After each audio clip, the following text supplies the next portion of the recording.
Hey everybody, I was thinking about doing a little bit of clickbait, showing some cleavage and all that kind of stuff to try and get more interest and likes and stuff and subscribers, but I'm not that cheap. I don't sell out like that. So sorry, you're just gonna have to deal with my farmer's tan and my glorious kind of America tank top that I was donning today as we wrapped up our Labor Day weekend. But sorry the videos haven't been that plentiful this year. We've been extremely busy. I think we're coming up on probably 17 trips now in total that we've done in the Flex, and you know, had some big discoveries still this year. This year has been more about just kind of little maintenance things, and I'm going to put a link in the description of this video that is going to handle the Schwintek issues, or it's not so much an issue, but it's the maintenance that you need to do on a Schwintek slide. A lot of people are having issues with it. I still believe a lot of it is just Lippert/LCI have gone cheap on some components. My dealership seems to think that as well, and I know I've already had to replace one of these. So it is the auto jacks or stabilizers, and this is an LCI product. Well, not this one. This is a different one, but so I still think LCI/Lippert, those components, that they really are kind of subpar in the way of quality. But as far as the slide goes, as owners, we have things that we need to do, and that's basically there are 6 lubrication points that we need to hit inside and outside, and then just as good tips that we do, we don't transport our slide with any kind of weight under the seat. So we actually leave it unloaded until we get to destination and extend it, and we do not sit in the slide while it is retracted into the unit. It's not designed for that, so we don't do it that way. But just kind of going back to some of the issues we've been running across, so like these, so this was actually pretty cheap.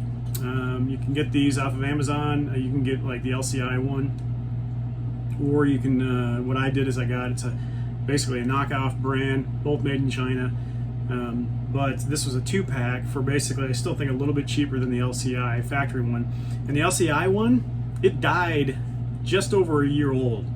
And these are supposed to be designed for being exposed to the elements, so you can't tell me that it's just kind of the wear and tear being outside. No, it's just a subpar product. But if you're good with wiring and basically just doing quick splices, they're easy to change out. Mine took maybe 30 minutes, just doing some crimping, some stripping and crimping, but it matches up color for color. Everything's a direct fit. So you just have to reseal it around. And speaking of sealing, that's what we've really been kind of discovering this year. So little gaps developing here and there. And what I need to do is run actually some sealant around my slide, especially the lower portion. They've been kind of buckling out a little bit and creating gaps. So I need to get that sealed up so we don't have water getting in. But just other little spots here and there that we have had to seal.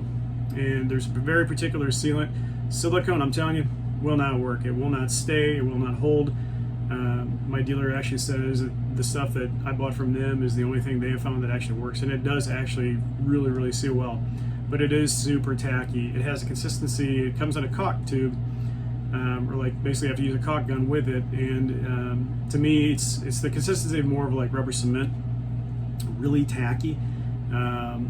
So it's kind of a challenge to get nice, clean, even edges with it without it kind of making little strings and stuff. And what they recommended is actually running painter's tape along where you're going to be caulking, and then just peel the painter's tape after you're done, so you have a nice clean edge around the caulk.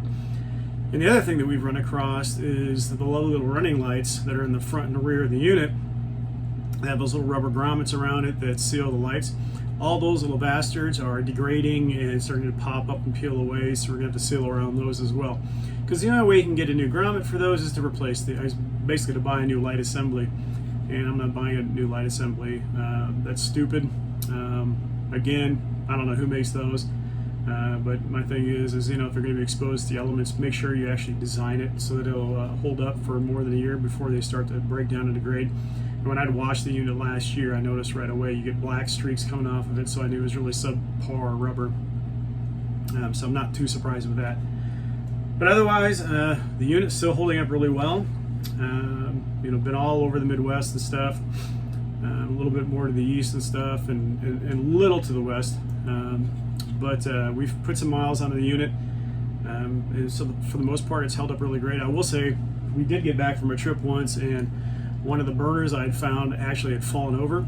So if you have that, it's actually not hard to fix. Basically, it's just a screw that holds that burner to another plate that screws into the base of the stove, and all that just basically pops right out. You know, it's just the grates will actually just lift right out. Once you pull that out, lift the front of your unit here, this will just pop right up, and it hooks in the back, and you can get to the burners below it to either clean or basically, you know, put it back together if it falls apart. If your screw is still around. I was able to find my screw, thankfully. Otherwise, it would have been interesting trying to, you know, get it back together, because it's a particular little screw. So I don't know if I could have found that one at Ace Hardware or whatever. But just giving you a quick update on some of the things we're running into, and just some tips on basically maintaining the slide, as well as just, you know, if you've had yours for a year now, like we have, I would really suggest walking outside the unit, checking all the little gaps in the trims and stuff, making sure that it's still sealed really well, because we had to do some caulking around the front cap and then just around the slide, and I need to do that again just because of the gaps that had developed. So other than that, still loving it, still working great. The TrueMist systems are still kick-ass in my opinion. We're absolutely thrilled we have them. It's really just more the, unfortunately, American-owned corporations that are kind of subpar on us for my liking. And I'm in quality. I'm in manufacturing and quality. Been in that space for, you know, over 20-some years. And I don't care what it is, if it's, you know, stainless steel washer you're making, or medicine or anything like that. You know, you should always shoot for the best, because Lippert and LCI. Here's a note for you. I usually try to avoid anything that has your name associated with it, because it's just not the best quality.